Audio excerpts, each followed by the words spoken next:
मैं देह के रहने न रहने में एक रस हूँ, जैसे घटाकाश घट के रहने न रहने में एक रस है ना। अब मटका चाहे रहे चाहे ना रहे, आकाश तो रहेगा ना, उसको तो कोई फर्क नहीं पड़ने वाला। हे ध्रुव, अपने से कल्पित दृश्य पदार्थों से अधिष्ठान स्वतः सिद्ध बड़ा होता है।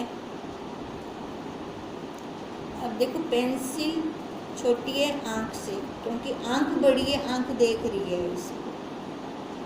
जो कल्पना हम कर रहे हैं वो कल्पना छोटी है, दृश्य छोटा है दृष्टा से। क्यों? क्योंकि वो देखने में आ रहा है और उसको देखने वाला कोई और है। ये वही बात कह रही हैं, हे ध्रुव, अपने से कल्पित दृश्य पदार्थों से अधिष्ठान स्वतः सिद्ध बड़ा होता है। जैसे, अब देखो इन्होंने कहा ना, अधिष्ठान स्वतः सिद्ध बड़ा होता है। अब ये किसकी बात कर रहे हैं? उस साक्षी की, है ना। साक्षी के आगे ये सारी कल्पना है, अपना कोई नहीं है यहाँ पर। ये घर जो मिला हुआ है, ये शरीर उस साक्षी का रहने का घर है। ये लेकर उसने हमें फैसिलिटी दी है। एक घर को जैसे फैसिलिटी देते हैं ना हम, ऐसे उसने फैसिलिटी दी है। ये फैसिलिटी इसलिए है कि हम अपने आप को पहचान सकें, जो हम हैं वास्तव में, जो हम साक्षी हैं, उसको हम जान सकें। जानकर छूटे कि दोबारा कोई आकार फिर नहीं लेना। अब ये फैसिलिटी है, तभी वो कह रही हैं अधिष्ठान स्वतः सिद्ध बड़ा होता है। जैसे स्वपन दृष्टा स्वपन पदार्थों से यतन बिना स्वतः सिद्ध बड़ा है। स्वपन दृष्टा है तभी तो स्वपन नर है। अगर स्वपन दृष्टा ही ना हो तो स्वपन नर भी नहीं हो सकता। सत्य और अचल है। जो स्वपन दृष्टा है वो सत्य है, जो स्वपन है वो मिथ्या है। क्यों? जिस काल में हमें दिख रहा है स्वपन, वहाँ उस काल में है बस, दूसरे काल में नहीं है। ऐसी जिस काल में ये शरीर की यात्रा हो रही है, इस काल में है बस, दूसरे काल में ना आगे ना पीछे। ये बीच है, बीच का मध्य काल चल रहा है। ये मध्य काल को ही हमने सत्य मान लिया। ये सबसे बड़ी गलती है हमारी। ये सत्य है कौन? अधिष्ठान। और अचल है, तिसको अचल बड़ाई वास्ते तप करना भरम है। जो है ही अचल, उसके लिए मैं क्या तप करूं? ये अचल बना रहे, एक रस बना रहे, सत्य बना रहे। तप जो किया जाएगा उसके लिए, वो तो फजूल जाएगा। क्यों? क्योंकि वो है ही पहले एक रस, है ना। कहीं आता नहीं, कहीं जाता नहीं, पहले ही अचल है वो। तू सच्चित आनंद दृष्टा चैतन्य सत्य अचल पुरुष, इस नाम रूप कल्पित असत्य जड़ दुख रूप दृश्य प्रपंच से स्वतः सिद्ध बड़ा है तथा सच्चित आनंद है हम बड़े, है ना। अब जो स्वप्न देखते हैं उसका बखान भी तो मैं करती हूँ। स्वप्न में कहाँ कहाँ गए उसको भी तो मैंने बताया। कर्तव्य से नहीं, उसके लिए कोई कर्तव्य नहीं है। हे ध्रुव, जब ईश्वर तुझ पर दयालु हुआ तो तूने क्या मांगा? बार बार ध्रुव को ना गिलानी फील करवा रही हैं भी तूने क्या मांग ली है। विचार न किया कि ये अटल पदवी तो ऐसी है जैसे किसी देश में बड़ा ऊंचा निर्जन पर्वत होवे, जिसके शिखर पर एक मंदिर बना होवे, तिस मंदिर में पुरुष बैठा रहे, तैसे यह अटल पदवी है। देखो बड़ा ऊंचा शिखर है, ठीक है, उसके ऊपर एक मंदिर है, मंदिर के अंदर तू बैठा हुआ है, तो तू और ऊंचा होने के लिए क्या मांगेगा, पर तूने मांगा, है ना, अटल पदवी तूने मांगी। अब देखो ये क्या कह रहे हैं, बड़ा ऊंचा निर्जन पर्वत है। अब ये निर्जन पर्वत कौन है, ये शरीर, ये निर्जन पर्वत है। अब शिखर पर एक मंदिर है, मंदिर क्या है, अपना मन मंदिर है, और उसके अंदर पुरुष बैठा है, वो साक्षी। तैसे यह अटल पदवी है। अब देखो उसके अंदर बैठा है ना, वो सेफ है, उसको कोई हानि लाभ नहीं है ना, उसको कोई दुख सुख नहीं है। अब अटल पदवी उसके लिए और क्या हो सकती है, इससे इसमें क्या विशेषता है। हे ध्रुव, तू सतचित आनंद स्वरूप आत्मा, देश काल वस्तु परिच्छेद रहित पूर्ण है।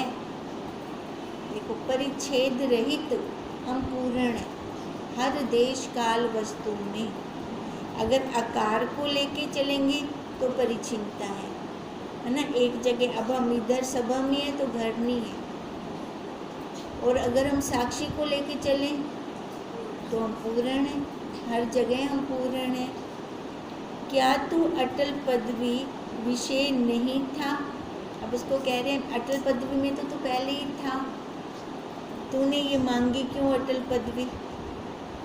जो अटल पदवी की चाहना करी, जैसे आकाश किसी ऊंचे पर्वत स्थित मंदिर में बैठने की इच्छा करे, सो भरम है। आकाश तो पहले ही ऊंचा है ना, अब वो अगर वो कोई इच्छा कर रहा है तो ये भरम है सारा ही उसके लिए, क्योंकि आकाश सब नीची ऊंची ठोर में व्यापक है। उसका स्वभाव ही ऐसा है आकाश का, यत्न करके नहीं, उसको कोई यत्न नहीं करना पड़ता। अब ऐसे हमारे साक्षी का स्वभाव ही ऐसा है, हर जगह है, परिपूर्ण है वो। हे ध्रुव, जैसे इस लोक में अज्ञानी सर्व जीवों को दुख देने वाले श्रोत इंद्रिय, मन और शब्द आदिक 5 विशेष शत्रु हैं। देखो हमें दुख कहाँ से लगता है, शब्दों से। अच्छा, शब्द कैसे जाते हैं अंदर, श्रोत्र इंद्रिय, कान से। कान को कुछ असर होता है, सबसे पहले तो उनके जानने का जो रास्ता है वहाँ असर होना चाहिए, वहाँ तो कोई असर ही नहीं है उनको, है ना। उनके लिए चाहे अच्छा शब्द आ जाए चाहे बुरा शब्द आ जाए, उन्होंने अपना काम करना है सुनाने का। इनके माध्यम से हम सुन रहे हैं, उनको कुछ लेन देन नहीं है।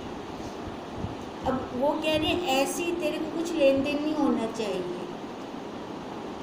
हम क्या करें, सुनकर अच्छा है ग्रहण कर लें, बुरा है छोड़ दें। कोई हमें ज़बरदस्ती तो नहीं कहता भी मैं डंडा मारूंगा ये शब्द तू अंदर ले जा। हम खुद अंदर लेकर जाते हैं शब्द, और खुद अंदर लेकर जाते हैं तो दुखी कौन होता है, हम खुद ही तो दुखी हो रही हैं ना। अब इसलिए वो कह रही हैं कि जो श्रोत्र इंद्रिय है, मन है और शब्द हैं, ये 5 विषय जो हैं ये शत्रु हैं, तथा 6 उर्मियाँ हैं। 6 उर्मियाँ, भूख प्यास, जन्म मरण, हंसना रोना, ये 6 उर्मियाँ हैं। 6 विकार हैं, है ना, 6 विकार भी हैं ये, शरीर की वृद्धि, जन्म, बाल्यावस्था, प्रौढ़ता, वृद्ध अवस्था, मृत्यु, ये 6 विकार भी हैं शरीर के अंदर। आध्यात्मिक आदिक ताप भी हैं, है ना, है ना ताप, कौन कौन से? आदि भौतिक, आदि दैविक, आध्यात्मिक, ये 3 ताप भी हैं शरीर के। काल के भय आदि भी हैं, काल का भय भी है हमें, है ना। ये सारा कब होगा? जब हम शरीर पर रहेंगे। तो ये शरीर का है सारा, ये सारा व्यवहार ये इस शरीर का है, उस साक्षी का नहीं है। उस साक्षी के अंदर कुछ भी नहीं है। इन विषय इंद्रियों के संयोग वियोग से सुख दुख होता है। अच्छा मिल जाता है तो हम खुश हो जाते हैं, है ना, हमारे अनुकूल है। अगर प्रतिकूल है तो फिर दुख मनाते हैं। अनिष्ट विषय इंद्रिय के संयोग से दुख होता है, इष्ट विषय इंद्रिय के संयोग से सुख होता है। जैसे न्यून अधिक आदिक भाव संयुक्त 5 भूतक सृष्टि है, तैसे ही सो अटल पदवी विषय भी शरीर के होते यह शत्रु तेरे संग ही रहेंगे, अन्यथा नहीं रहेंगे। अब वो क्या कह रहे हैं भी, अगर तूने ये अटल पदवी मांगी है, ठीक है, अटल पदवी मांगी है तो वो शरीर से मांगी है। अब शरीर के जो शत्रु हैं, काम क्रोध लोभ अहंकार विषय वगैरह हो गए, ताप हो गए, 3 ताप हो गए, है ना, ये 6 उर्मियाँ हो गई, शरीर के विकार हो गए। कहते हैं ये भी तो तेरे साथ ही रहेंगे। फिर अटल पदवी मांगी है तो ये भी तो साथ रहेगा ना, शरीर के बिना तो ये भी नहीं रह सकते। शरीर है तो ये है, फिर तो तेरा दुख कभी खत्म ही नहीं होगा। अभी ध्रुव को दुख कैसे हुआ था? जब माता ने मारा था, थप्पड़ मारा था, है ना, दूसरी माता ने थप्पड़ मारा था, तब दुख हुआ था, तभी तो वैराग्य हुआ था। अब शरीर है तो दुख तो आना ही आना है, पाप पुण्य इसका मटेरियल है, वो तो भोगना ही पड़ेगा। हम कहीं अच्छा आए बुरा ना आए, ऐसा होगा? हो ही नहीं सकता, हो ही नहीं सकता। अगर पहले ही हम समझ लें भी शरीर है तो चंगा भी हो से बुरा भी हो से, है ना, बुद्धि में हम पहले ही निश्चय कर लें, तो जब कोई भी परिस्थिति आएगी तो क्या दुख होगा? जब पहली बुद्धि में हमने जान लिया, है ना। जैसे छोटे बच्चे होते हैं ना, उनको अगर बाहर ले जाना हो कहीं घूमने के लिए तो पहले घर से बहुत समझा के जाते हैं, बाहर तंग नहीं करना, है ना। पर बुद्धि के अंदर दृढ़ता होती है, इन्होंने तो बाहर तंग करना ही करना है। अगर हम पहले उनको जितना मर्जी समझा लें भी बाहर तंग नहीं करना, है ना, तो खुद भी हम मान लें कि बच्चे समझ गए, अब हमें बाहर तंग नहीं करेंगे, गलत है ये।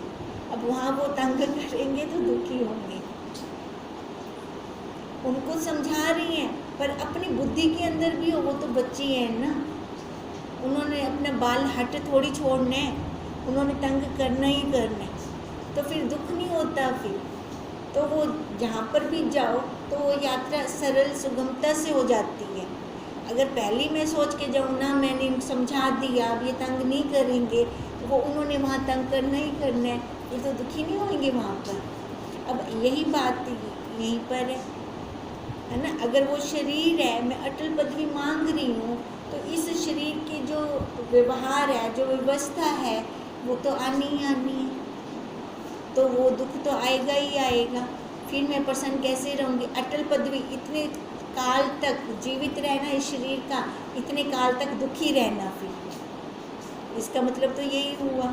अब यही बात उसको ध्रुव को समझा रही हैं। इससे अटल पदवी विषय क्या विशेषता हुई? अटल पदवी मांग कर क्या विशेष लिया हमने? सो कहो, नाम रूप प्रपंच यहाँ भी है और तेरे अटल पदवी में भी है। देखो, नाम रूप प्रपंच कह रहे अब तो बैठा है, अब भी है, और जब तू अटल पदवी ले लेगा तब भी रहेगा, है ना, क्योंकि वो अटल पदवी शरीर से है। तो विशेषता क्या हुई? जो वैकुंठ आदि लोक अटल पदवी में पूर्वोत्तक नाम रूप जगत नहीं होता तो अटल पदवी की इच्छा करनी भी ठीक थी। देखो कह रहे हैं वैकुंठ आदि लोक में अटल पदवी में पूर्वोत्तक नाम रूप जगत नहीं होता। क्या कह रही हैं? जो अटल पदवी हमने ली, ठीक है, उसमें नाम रूप जगत अगर ना होता, देखो जो स्वर्ग में बैठी हैं उनका भी तो नाम रूप है ना। अब सारे इंद्र तो नहीं होते, स्वर्ग का राजा एक ही होगा इंद्र, और बाकी सारे उसी होड़ में लगे रहेंगे कि मैं इंद्र बनूं, मैं इंद्र बनूं। तो दुखी तो वहाँ पर भी हैं। वैकुंठ आदि लोक अटल पदवी में पूर्वोत्तक नाम रूप जगत नहीं होता तो अटल पदवी की इच्छा करनी भी ठीक थी। अगर वहाँ पे भी ये आकार ना होता फिर तो चल तू ले लेता अटल पदवी, है ना। वैकुंठ में भी दुखी है, वहाँ पर भी राग द्वेष चल रहा है, परंतु नाम रूप वास्ते व्यर्थ अटल पदवी की इच्छा तैने की है। हे ध्रुव, सर्व दुखों से रहित तू चैतन्य आत्मा ही अटल पदवी है। हम अटल पदवी हैं, नाम रूप से रहित। ये नाम रूप तो बदलते आए जन्मों जन्मों में, पर जिस जन्म में समझ आ गई उस जन्म की बलिहारी है, नहीं तो फिर से कोई ना कोई आकार लेंगे। तुझ चैतन्य से भिन्न अटल पदवी कोई नहीं। अब जो पहले ही अटल है उसके लिए क्या तप करना, चाहे उसके लिए मैं तप करूं चाहे ना करूं, मैं अटल हूँ। और जो अटल नहीं है उसके लिए मैं जितना मर्जी तप कर लूं, अटल फिर भी नहीं रह सकती। सर्व चल पदवी है, जो नाम रूप आकार की है, ये चल है, एक रस रहने वाली नहीं है। जैसे स्वप्न में चल अचल पदवी प्रतीत होती है। जिस काल में स्वप्न चल रहा है उस काल में चल रही है वो, ठीक है। अब जैसे जागृत अवस्था में आए, कहाँ गई, खत्म। अब ये स्वप्न में जैसे हमें प्रतीत होता है, तात्पर्य यह है कि किसी पदार्थ की बहुत काल स्थिति मालूम होती है, किसी पदार्थ की अल्पकाल स्थिति मालूम होती है, परंतु सर्व स्वप्न के पदार्थ क्षण मात्र में होने वाले होने से तथा समान कल्पित होने से तुच्छ है। एक मैंने स्वप्न देखा, ठीक है, स्वप्न के अंदर ज्योति है, 2 मिनट के लिए मेरे को मिल गई, ठीक है। सुमन दीदी साथ में बैठे रहे मेरे, वो पूरा दिन साथ रहे। अब देखो वो 2 मिनट के लिए नहीं, ये पूरा दिन साथ रहे मेरे। अब जब मैं जागृत अवस्था में आई, वो थोड़ी देर ये बड़ी देर, दोनों क्या हुए, दोनों ही भ्रम, दोनों ही मिथ्या, कोई उनका वजूद तो नहीं है। अब यही बात समझनी है, हमें समझनी है। कैसे समझनी है? अपने आप में हमने अपने आप में देखना है, ठीक है। ये शरीर की यात्रा थोड़ी बड़ी लग रही है, हमें जीवन काल की बड़ी लग रही है, तो इसका मतलब ये अटल हो गया? नहीं। कोई जल्दी यात्रा समाप्त करके चले जाते हैं तो वो क्या तुच्छ हो गए? नहीं, दोनों ही मिथ्या हैं। तो हमारी बुद्धि के अंदर बैठ जाए। हम क्या करती हैं, ये शरीर की यात्रा 60 साल 70 साल ऐसे चलती है तो हमें लग जाता है कि ये अटल हो गया, पक्का हो गया, सच्चा हो गया, पर ये सच्चा नहीं है। संत जनों की नज़र में ये शरीर स्वप्न के समान है बस, और इसका कोई वजूद नहीं है। और इसको जितनी जल्दी हम स्वप्न मान लेंगे हमारा खुद का फायदा है, क्योंकि यहाँ से जाना आसान हो जाएगा। जाना तो है, जाना तो है। खाली हाथ आए थे, खाली हाथ जाएंगे। पर मन के अंदर जो हम दबोच कर जाते हैं, जो संस्कार भर के जाते हैं, मैं मेरे के भर के जाते हैं, है ना, उन्होंने वो हमारे साथ तो थोड़ी दे देना है, या कोई हमारे साथ थोड़ी चल पड़ेगा। जितना कमाया यहाँ का यहाँ रह जाना है, यहाँ का यहीं धरा रह जाना है। कोई हमारे साथ नहीं वो दे देंगे भी नाल चाहती वन उठते तेरे कामों से, कोई नहीं कहेगा ऐसे। तो ये खाली जीवन के व्यवहार काल जितना है बस, ये हमें समझ, इससे व्यवहार कर लो, मन में मत बसाओ। अगर मेरा व्यवहार हो जाता है, करके छी कर देते हैं तो बहुत अच्छी बात है। अगर मन के अंदर, है ना, घर परिवार को बिठा लेंगे, मोह आसक्ति कर लेंगे, उसमें लॉस किसका है? उनका थोड़ी है। उन्हें कोई पूछो तो सही भी तेको मोह है घर परिवार विच, जिंदे नाल असा मोह किती बैठे से, बिल्कुल भी नहीं है। अच्छा, धन जवाहरत सोना गहना से पूछो भी तेरी सेठानी नाल तेको मोह है? उनको भी कहनी। इट्टा तो पूछो, उनको है? उनको भी नहीं है। तो किसको है? हमें है ना, हमें है। जबकि हम चेतन हैं, हमें ये समझ होनी चाहिए। यहाँ पर हम तब तक हैं जब तक इस शरीर की प्रारब्ध है। उसके बाद तू कौन और मैं कौन? तभी गुरुदेव कहते हैं लो दौड़ चलो, अपनी यात्रा पूरी करो बहुत सुंदर ढंग से, बहुत सुंदर व्यवहार से। होना सबके साथ यही है, लो दौड़ चलो। पर जाते कैसी हैं? हर एक की यात्रा अपनी अपनी है। कोई बंधन से जा रहा है, कोई मुक्त होकर जा रहा है। जाना सब नहीं है। जो मुक्त होकर जाता है वही असल में जिया। जो बंधन में गया उसका कोई जीना था ना, उसका जीना नहीं था। अब यही बात ध्रुव को कह रही हैं। अब ध्रुव हम में, वो ध्रुव नहीं, ध्रुव हम में।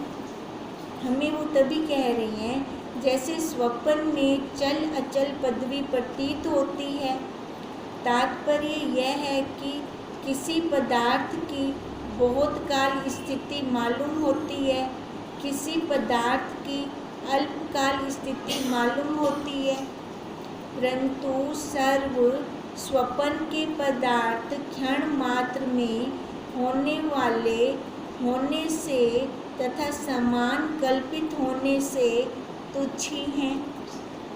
एक स्वप्न दृष्टा ही केवल अटल पदवी रूप है, अन्य नहीं। जिसने स्वप्न देखा वही है बस। स्वप्न के अंदर उसने जो कुछ देखा, जितने काल में देखा, वो सारा मिथ्या। ये हम स्वप्न में जितना कुछ कर रहे हैं ये हमारा जागृत स्वप्न है। इसमें हम जो कुछ कर रहे हैं सारा तुच्छ है, सारा मिथ्या है। तैसे चल रूप षट पट आदिकों की अपेक्षा कर विष्णु करके दिया स्थान अटल पदवी है। अब क्या कह रही हैं? तुझ अनादि अनंत चिदघन की अपेक्षा से नहीं। विष्णु करके देखो, जैसे चल रूप घट पट आदिकों की अपेक्षा कर। विष्णु भगवान जी ने दिया था वरदान ध्रुव को, भी तेरे को मैंने अटल पदवी दी, यही दिया था। जो अटल पदवी थी उसकी किसकी अपेक्षा? जो चल रूप घट पट आदि, जो ये हमें दिखाई देते हैं भौतिक वस्तुएं बाहर, जितने भी हम देखते हैं, जितने भी ये पदार्थ हम देख रहे हैं, इनकी अपेक्षा से ये अटल पदवी दी है ना, शरीर के साथ दी। उस चिद घन की अपेक्षा से नहीं। उसकी जो हम साक्षी हैं, हम स्वयं में, उसकी अपेक्षा से नहीं। जो अटल पदवी है शरीर के कारण है ये। और तू खुद सोच, जो शरीर के कारण तेरे को अटल पदवी दी, तो जो ये भौतिक पदार्थ हैं उनकी अपेक्षा से दी। अब उनकी अपेक्षा से जो तेरे को ये पदवी मिली वो नष्ट होते जाएंगे, तू वैसा रहेगा शरीर से तू वैसा रहेगा तो तू भी तो दुख तो भोगेगा। अब सारा सामान नष्ट हो जाए, मैं कल क्या कर सकूं? हाँ, मैं अकेली क्या करूँगी? फिर वो सारी सामग्री फिर से इकट्ठी करनी पड़ेगी, सारा कुछ फिर से लाना पड़ेगा, तो कष्ट तो खुद को भी है। अब यही बात वो कह रही हैं, तुझ अनादि अनंत चिदघन की अपेक्षा से नहीं तथा माया की अपेक्षा से भी नहीं, क्योंकि तेरी अटल पदवी माया का कार्य है। शरीर है ना, शरीर ये किसका है? माया का कार्य है। तो तभी वो कह रही हैं, तूने ध्रुव क्या मांग लिया? तूने व्यर्थ में इतना तप किया, उस तप से मुक्त हो जाता तो वही ठीक था। ओम तम